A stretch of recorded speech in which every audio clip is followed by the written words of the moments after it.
Hello ji, welcome to our channel. SPSC assistant professor के mains exam की series में आज हम क्विक रिवीजन सीरीज़ में आज हम कर रहे हैं महाजनपद काल। इसमें ये क्वेश्चन है महाजनपदकालीन नगरों के बारे में। क्वेश्चन ऐसे बनता है कि 6ठी शताब्दी ईसा पूर्व में नगरीकरण या महाजनपदों के उदय के कारण उत्तर वैदिक काल में बौद्धिक कबीलों के विस्तार कार्य में लौह तकनीक ने महत्वपूर्ण भूमिका अदा की। लोहे के प्रयोग से कृषि क्षेत्र का विस्तार हुआ तथा कृषि उत्पादन को अधिशेष की स्थिति में पहुंचा दिया। अधिशेष के सृजन से माल का क्रय विक्रय पनपने लगा तथा मुद्रा प्रचलन व व्यापार में प्रगति हुई। इन सब के परिणाम स्वरूप 6ठी शताब्दी ईसा पूर्व में नगरीकरण का उदय हुआ। इस नगरीकरण को भारत में दूसरे नगरीकरण की संज्ञा दी गई है।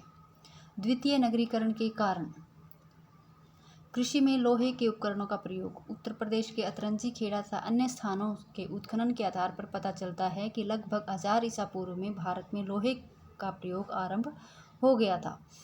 लोहे के उपकरणों से गंगा यमुना के मैदानी भागों को कृषि योग्य बनाने में मदद मिली। लोहे के फाल वाले हलों के प्रयोग से कृषि व्यवस्था में तेजी आई। कृषि को मौलिक व्यवस्था के रूप में अपनाने से अधिशेष का सृजन हुआ।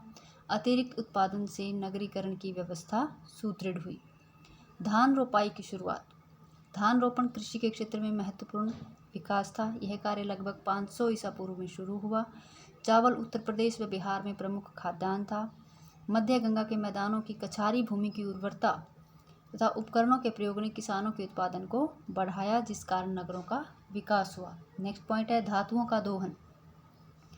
6ठी शताब्दी ईसा पूर्व में मगध के आसपास लोहे की खदानों का ज्ञान हुआ और इसके दोहन का प्रचलन हुआ। अतः मगध के आसपास के राज्यों के सैनिकों को अच्छे हथियार उपलब्ध होने लगे। सिकंदर के साथ आए लेखकों ने भी लोहे के हथियारों और औजारों की चर्चा की है। इस प्रकार लौह अयस्क की भरपूर आपूर्ति तथा उसके विनिर्माण की प्रौद्योगिकी में सुधार जैसे कारकों ने कृषि तथा हस्तशिल्प उत्पादन में महत्वपूर्ण भूमिका निभाई, जो राज्यों के विकास का कारण बनी। फिर नेक्स्ट है धातु मुद्रा का प्रचलन। धातु मुद्रा प्रचलन ने कैसे योगदान दिया विनगरीकरण के उदय में। 6ठी शताब्दी ईसा पूर्व में धातु मुद्रा का प्रचलन भारतीय अर्थव्यवस्था का महत्वपूर्ण पक्ष था। धातु मुद्रा प्रयोग से व्यापार और वाणिज्य में उल्लेखनीय वृद्धि हुई।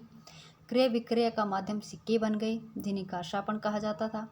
हजारों की संख्या में आहत सिक्के मिलना भी व्यापार में प्रगति का सूचक था। इस प्रकार मुद्रा प्रणाली के विकास ने नगरों के उदय और राज्यों के विकास की आधारशिला रखी। नेक्स्ट है नगरीय पक्ष का उदय। 6ठी शताब्दी ईसा पूर्व में कृषि में लोहे के व्यापक प्रयोग ने उत्पादन में उल्लेखनीय वृद्धि की, जो अधिशेष के रूप में सामने आई। अधिशेष उत्पादन एवं धातुओं के दोहन व धातु मुद्रा के प्रचलन ने व्यापार व वाणिज्य में वृद्धि की। व्यापार वाणिज्य में वृद्धि होने से व्यापारिक मार्गों पर स्थित नगरों की महत्ता बढ़ी तथा ये नगर आर्थिक गतिविधियों के साथ साथ राजनीतिक गतिविधियों के केंद्र भी बन गए। नगरों के उदय से कई प्रकार के उद्योग धंधों का विकास हुआ। कन्नौज, कौशाम्बी, कौशल, वाराणसी आदि नगरों का व्यापारिक दृष्टि से विशेष महत्व था। नेक्स्ट है शासन क्षेत्र में विस्तार तथा राजा की शक्तियों में वृद्धि। ऊपर वर्णित क्रियाकलापों के कारण राज्य की आय बढ़ी, जैसे धातुओं का दोहन है, मुद्रा प्रचलन है। व्यापारिक वस्तुओं पर लगाए जाने वाले कर राजकोष को बढ़ाने के मुख्य साधन थे। राज्य की आय बढ़ने से सैनिक शक्ति सुदृढ़ हुई, जिस कारण राज्यों की विस्तारवादी नीति आरंभ हुई। इससे शासन क्षेत्र में विस्तार हुआ। इन गतिविधियों ने जन से जनपद की प्रक्रिया में महत्वपूर्ण भूमिका निभाई। जनपद के राज्य बन जाने से राजा की शक्तियों में वृद्धि हुई। इन जनपदों ने धीरे धीरे कमजोर राज्यों को हड़प कर महाजनपद का निर्माण कर लिया। तो ये थे कारण किसके, महाजनपद के उदय के कारण या 6ठी शताब्दी ईसा पूर्व में नगरीकरण के कारण। कोई भी क्वेश्चन आ जाता है तो हमें इस तरह से इसको अटेम्प्ट करना है। बाद में आप निष्कर्ष अपने हिसाब से 3-4 लाइनों का आप कर सकते हो। फिर नेक्स्ट इसमें क्वेश्चन बनता है 16 महाजनपदों के उदय का वर्णन। सबसे पहले इंट्रोडक्शन डालेंगे, भूमिका डालेंगे। 6ठी शताब्दी ईसा पूर्व में भारत अनेक छोटे बड़े राज्यों में विभाजित था, जिसमें कुछ राजतंत्र तथा कुछ गणतंत्र थे। कुछ जनपदों ने अपने क्षेत्र में विस्तार करके विभिन्न जनों को अपने अधिकार में ले लिया। ऐसे जनपद महाजनपद कहलाए। बौद्ध ग्रंथ अंकुतर निकाय के अनुसार हिमालय व नर्मदा के बीच की भूमि 16 स्वतंत्र राज्यों में विभाजित थी। इन 16 महाजनपदों का वर्णन इस प्रकार है। सबसे पहले है अंग। अब देखिए ये काफ़ी लेंथी सा क्वेश्चन बन रहा था। इसको कम वर्ड्स में और इफ़ेक्टिव बनाने की कोशिश जो है वो की गई है। इसके अलावा भी अगर आप अपने हिसाब से इन लाइनों को लिखना चाहते हो या लिख सकते हो तो वो अपने हिसाब से आप अटैम्प्ट कर सकते हो कि कॉपी पेस्ट करने की इसकी ज़रूरत नहीं, बस ये एक नॉलेज के लिए है। तो फर्स्ट है अंग, जिसकी राजधानी थी चंपा, आधुनिक स्थान मुंगेर। अंग जनपद महाभारत व अथर्ववेद में अंग जनपद का उल्लेख है। बिंबिसार के समय में इसे मगध ने अपने कब्जे में ले लिया था। इसकी राजधानी गंगा व चंपा नदियों के संगम पर स्थित थी। यह व्यापारिक मार्गों पर स्थित एक महत्वपूर्ण वाणिज्यिक केंद्र था। नेक्स्ट है मगध। मगध की राजधानी गिरिव्रज या राजगृह, आधुनिक स्थान गया और पटना। इसका उल्लेख अथर्ववेद में मिलता है। यह सबसे शक्तिशाली महाजनपद था। विभिन्न वंशों से शक्तिशाली शासकों ने इसी मगध से शासन किया, जिनमें हर्यक वंश, शिशुनाग और नंद वंश प्रमुख हैं। बाद में मगध बौद्ध धर्म का केंद्र बन गया। वह प्रथम बौद्ध संगीति राजगृह में आयोजित की गई। तीसरा है काशी। काशी की राजधानी वाराणसी, आधुनिक स्थान बनारस। इस शहर का नाम वरुणा और असी नदियों के संगम पर स्थित होने के कारण वाराणसी पड़ा। इसका उल्लेख मत्स्य पुराण में मिलता है। बाद में काशी पर कौशल ने अधिकार कर लिया था। नेक्स्ट वत्स, राजधानी कौशाम्बी, आधुनिक स्थान इलाहाबाद। इस महाजनपद ने शासन के राजतंत्रीय स्वरूप का अनुसरण किया। इसकी राजधानी कौशाम्बी गंगा व यमुना नदियों के संगम पर स्थित थी। यह आर्थिक गतिविधियों के लिए केंद्रीय शहर था। बुद्ध के उदय के बाद शासक उदयन ने बौद्ध धर्म को राजकीय धर्म घोषित कर दिया था। कौशल, राजधानी श्रावस्ती, आधुनिक स्थान उत्तर प्रदेश के आधुनिक अवध का क्षेत्र। महत्वपूर्ण राजा प्रसेनजित महात्मा बुद्ध का समकालीन था। इस क्षेत्र में रामायण से जुड़ा महत्वपूर्ण क्षेत्र अयोध्या भी शामिल था। कौशल में कपिलवस्तु के शाक्यों के जनजातीय गणतांत्रिक क्षेत्र भी शामिल थे। नेक्स्ट है शूरसेन, राजधानी मथुरा, आधुनिक स्थान उत्तर प्रदेश। मेगस्थनीज के समय यह स्थान श्री कृष्ण की उपासना का केंद्र था। इसकी राजधानी मथुरा यमुना नदी के तट पर थी। नेक्स्ट पांचाल, राजधानी उत्तरी पांचाल की अहिछत्र और दक्षिणी की काम्भिल्य, आधुनिक स्थान पश्चिमी उत्तर प्रदेश। कन्नौज का प्रसिद्ध शहर पांचाल में स्थित था। बाद में यहाँ की शासन प्रवृत्ति राजतंत्र से गणतंत्र में परिवर्तित हो गई। नेक्स्ट कुरु, राजधानी इंद्रप्रस्थ, आधुनिक स्थान मेरठ व दक्षिणी पूर्वी हरियाणा। कुरुक्षेत्र के आसपास का स्थल स्पष्ट रूप से कुरु जनपद का स्थल था। महाकाव्य महाभारत कुरु वंश की 2 शाखाओं कौरवों व पांडवों के संघर्ष के बारे में बताता है। नेक्स्ट है मत्स्य, राजधानी विराटनगर, आधुनिक स्थान जयपुर।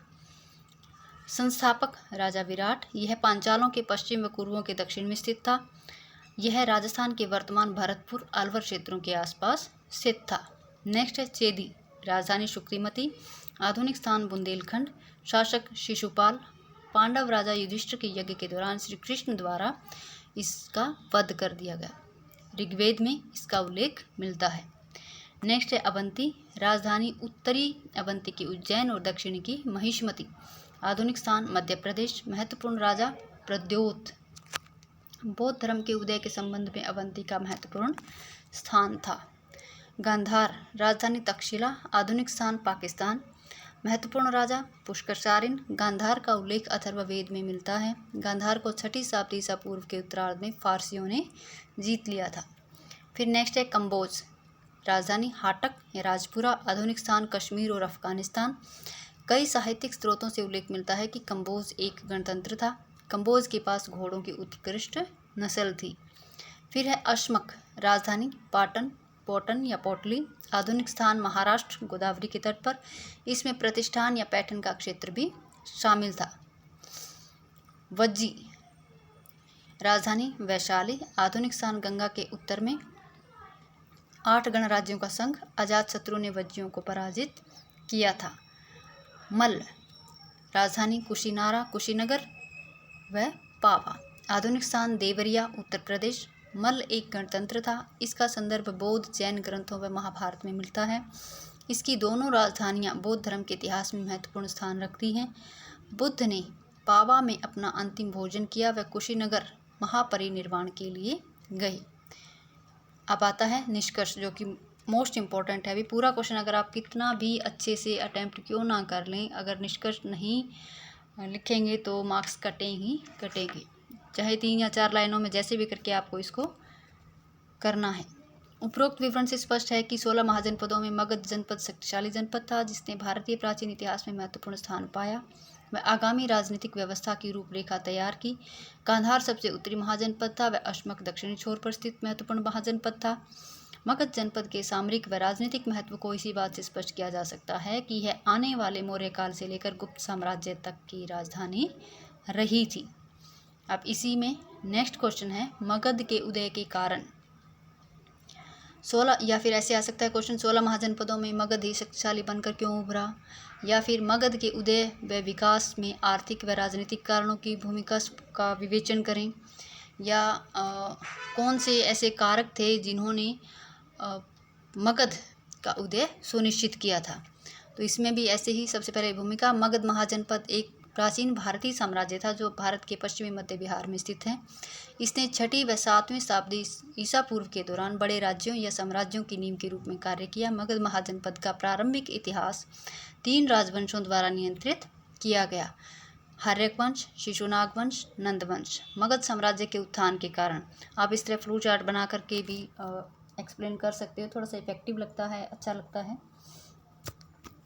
सबसे पहले हैं भौगोलिक कारण, राजनीतिक कारण, आर्थिक कारण और सांस्कृतिक कारण। तो सबसे पहले भौगोलिक कारण को एक्सप्लेन करते हैं। मगध की भौगोलिक स्थिति इस महाजनपद के लिए बहुत लाभदायक थी। इन उपजाऊ कृषि के मैदानों ने भारी मात्रा में कृषि अधिशेष प्रदान किया जो सेना की स्थापना के लिए आवश्यक था। समृद्ध लोहे के भंडार से इसकी निकटता और नियंत्रण के मगध के लोहे के हथियार कहीं अधिक प्रभावशाली थे। मगध 3 तरफ से नदियों से घिरा हुआ था, गंगा, सोन, चंपा, और इन तीनों नदियों ने इसे अभेद बना दिया था, यानी कोई इस पे आक्रमण नहीं कर सकता था। मगध की राजधानी राजगीर 5 पहाड़ियों से घिरी होने के कारण अजेय दुर्ग मानी जाती थी। दक्षिणी क्षेत्र में जंगलों ने इसे लकड़ी और हाथी प्रदान किए, जिसे मगध को एक विशेष सैन्य लाभ प्रदान किया। मगध ने अपने पड़ोसियों पर बड़े पैमाने पर हाथियों का प्रयोग किया और हाथियों का प्रयोग करने वाला मगध ऐसा पहला राज्य था। फिर आते हैं आर्थिक कारकों की तरफ। मगध महाजनपद में लोहे और तांबे के विशाल भंडार थे। इसके स्थान के कारण व्यापार को आसानी से नियंत्रित किया जा सकता था, यानी एक ऐसे मार्ग पे स्थित था मगध जहाँ से उत्तर और दक्षिण दोनों तरफ का व्यापार जो है वो आसानी से नियंत्रित किया जा सकता था। मगध में बड़ी आबादी थी जिसका उपयोग खनन, कृषि, शहरों के निर्माण और सेना में किया जा सकता था। गंगा के मैदानों में इमारती लकड़ी की उपलब्धता ने नदी परिवहन के लिए आवश्यक लकड़ी प्रदान की। बिंबिसार द्वारा अंग के विलय के साथ ही चंपा नदी को मगध से जोड़ा गया। दक्षिण पूर्वी एशिया, श्रीलंका तथा दक्षिणी भारत से व्यापार में चंपा नदी का महत्वपूर्ण योगदान था। फिर आते हैं सांस्कृतिक कारण। सांस्कृतिक कारणों में क्या आएगा? सबसे पहले मगध साम्राज्य अपरंपरागत श्रेणी का था। इसमें आर्य और अनार्य लोगों का अच्छा मिश्रण था, यानी इसमें ऐसा मगध में ऐसा नहीं था कि किसी जाति को श्रेष्ठता प्रदान की गई हो या किसी जाति को बिल्कुल ही नीचे की श्रेणी का मान लिया गया हो, ऐसा कुछ भी इसमें नहीं था। जैन धर्म और बौद्ध धर्म के उद्भव, दर्शन और विचारों के प्रभाव के कारण मगध साम्राज्य में उदार परंपराओं को बढ़ावा मिला। समाज पर ब्राह्मणों का प्रभुत्व इतना नहीं था। मगध के कई राजा निम्न कुल के थे, जिस कारण जाति प्रथा जैसी भावना को ठोस बल नहीं मिला। फिर आते हैं वही राजनीतिक कारक या राजनीतिक कारण। तो इसमें सबसे पहले है मगध पर बिंबिसार, अजातशत्रु जैसे शक्तिशाली और महत्वाकांक्षी राजाओं का शासन था, जिन्होंने मगध को शक्तिशाली केंद्रीय शक्ति बना दिया। नेक्स्ट है विशाल सेना। मगध के उत्थान का एक अन्य कारण थी। युद्ध में हाथियों का उपयोग करने वाले पहले शासक थे। हाथियों का इस्तेमाल किलों पर धावा बोलने, दलदली इलाकों पर आक्रमण करने के लिए सर्वथा उपयुक्त था। लोहे की उपलब्धता ने उन्हें उन्नत हथियार विकसित करने में सक्षम बनाया। मगध के पास अजातशत्रु द्वारा विकसित रथ, मूसल, महाशिला कंटक जैसे उन्नत हथियार भी थे। इसके अलावा बिंबिसार और अजातशत्रु जैसे शासकों ने उन्नत प्रशासनिक व्यवस्था विकसित की, जिसने मगध के उत्थान में महत्वपूर्ण भूमिका निभाई थी। इसके साथ साथ इसमें एक पॉइंट और ये भी ऐड कर सकते हैं कि बिंबिसार और अजातशत्रु की जो भी नीतियाँ थी वो साम्राज्यवादी नीतियाँ थी, यानी कि दूसरे जैसे ही कमज़ोर कोई स्टेट देखा, कोई कमज़ोर राज्य जनपद देखा, उस पर आक्रमण किया और उसे अपने मगध साम्राज्य में मिला लिया। तो इसके बाद आता है निष्कर्ष। निष्कर्ष में क्या आएगा? उपरोक्त विवरण से स्पष्ट है कि मगध महाजनपद के उदय में अनेक कारकों का योगदान रहा है, जिसमें राजनीतिक सांस्कृतिक भौगोलिक कारण प्रमुख रहे हैं। मगध के महत्वाकांक्षी शासकों व इसकी भौगोलिक स्थिति ने मगध को अजेय बना दिया। इसके महत्व के कारण ही कालांतर में इसने चंद्रगुप्त मौर्य को मगध साम्राज्य का शासक बनने की ओर प्रेरित किया। तो ये थे भाई महाजनपद या फिर 16 महाजनपद वाला चैप्टर। और इसी सीरीज़ में आगे हम और कंटिन्यूटी में नेक्स्ट चैप्टर जो है वो लेके आएंगे, जिसमें मगध के जितने भी साम्राज्यवादी शासक हुए हैं, जिन्होंने मगध को एक अजेय शक्ति बनने में योगदान दिया था, जैसे हर्यक वंश है, शिशुनाग वंश है, नंद वंश है। इसके बाद फिर चंद्रगुप्त मौर्य वाला चैप्टर आएगा। नेक्स्ट जो वीडियो आएगी वो इन्हीं चैप्टर्स पे आने वाली है। और कंटिन्यूटी बनाए रखने के लिए, अपनी वीडियोस को देखने के लिए आप प्लीज़ चैनल को सब्सक्राइब करें, लाइक करें और शेयर करें। Thank you.